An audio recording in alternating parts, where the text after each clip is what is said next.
بسم الله الرحمن الرحيم الحمد لله رب العالمين وأصلي وأسلم على نبينا ورسولنا وحبيبنا محمد صلوات الله وسلامه عليه حسة وشة من ناقر الله سبحانه وتعالى በጣም ከሚጠላው ነገሮች ውስጥ ትልቁ ነው መዋሸት። ግን በሰዎች ዘንድ ላይ ሰላም እንዲሰፍን፣ ፍቅር እንዲሆን፣ ችግሮች እንዲፈቱ፣ ጦርነቶችም እንዲቆሙ ግን ዋሽቶ ማስታረቅን ግን አላህ ስብሓነሁ ወተዓላ የፈቀደው ነገር ነው። እንግዲህ ምን ያህል ትልቅ በጣም ትልቅ የሆነ ነገር ስለሆነ ነው መዋሸትን አላህ ስብሓነሁ ወተዓላ ዋሽቶ ሰዎች ላይ ሰላም እንዲገኝ፣ ዋሽቶ ሰዎች ላይ ፍቅር እንዲገኝ ማድረግ ነው። የፈቀደበት ቦታ ትልቁ ቦታ አንዱ ሽምግልና ላይ ነው። ስለዚህ እኔ በዚህ ላይ አንድ ታሪክ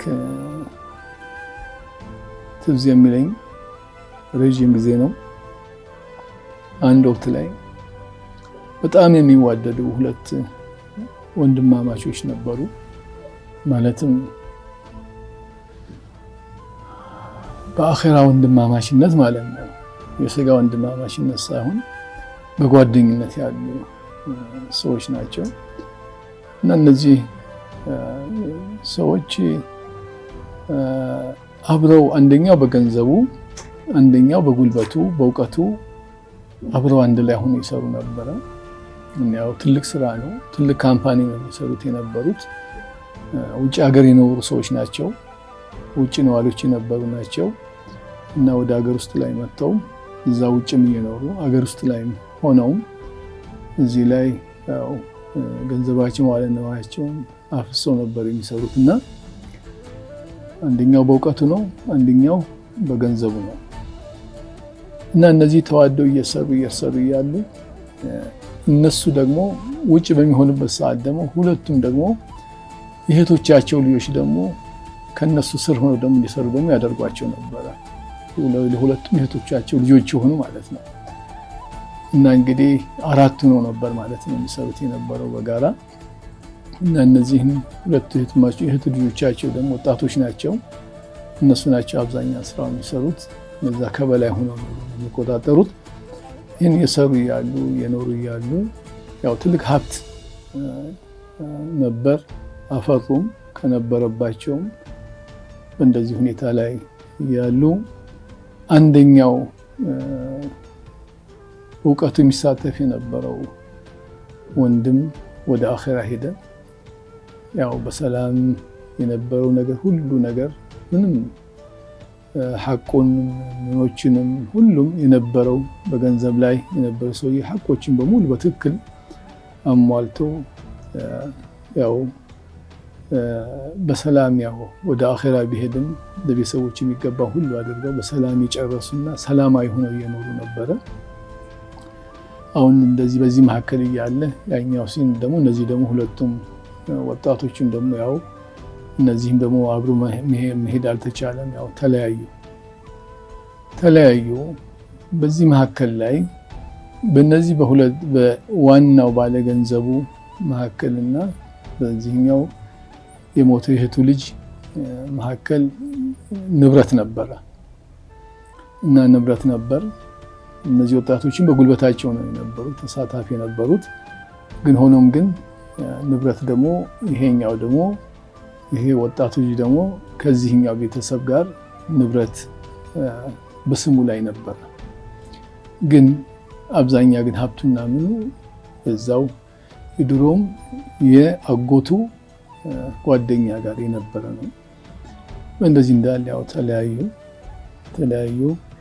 መጨረሻ ላይ ሂደቶች ብዙ ከሄድ በኋላ ይሄኛውም ለብቻው ስራ ይዘው እነዚህ መስራች ስራ ሁሉም በየስራቸው ላይ ተሰማርተው እያሉ በየግላቸው አንድ ህንፃ ነበርና ያ ህንፃ ላይ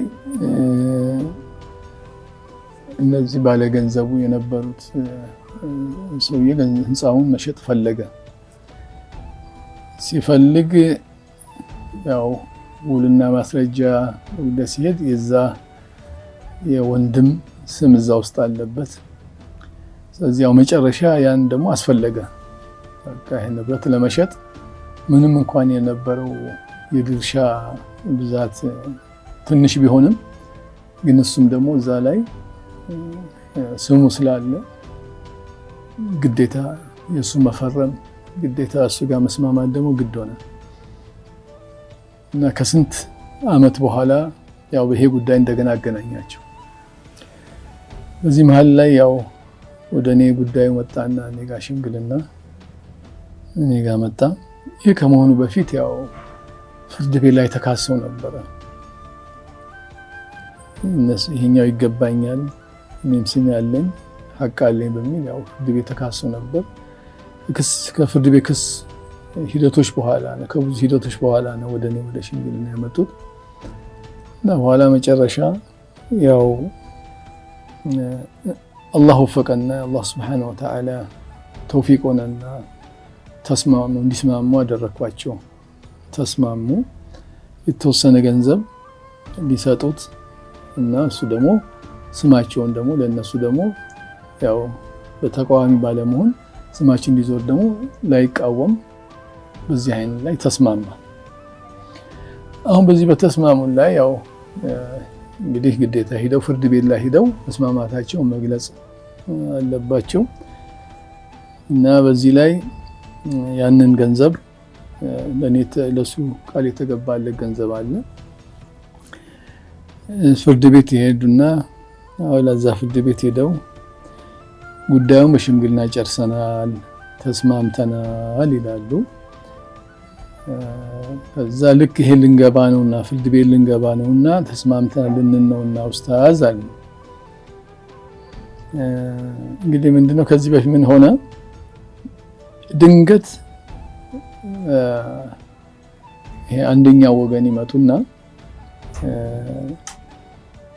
ባለ ንብረቶች አብዛኛው ንብረት ያለባቸው ባለ እነሱ ባለ ሀብቶች ይመጡና ድንገት ቤት የመጣው ስምምነቱን ተስማምተናል ኡስታዝ አላህ ይስጥልን ገንዘቡ ለመክፈልም ዝግጁ ነን ነገር ግን ኡስታዝ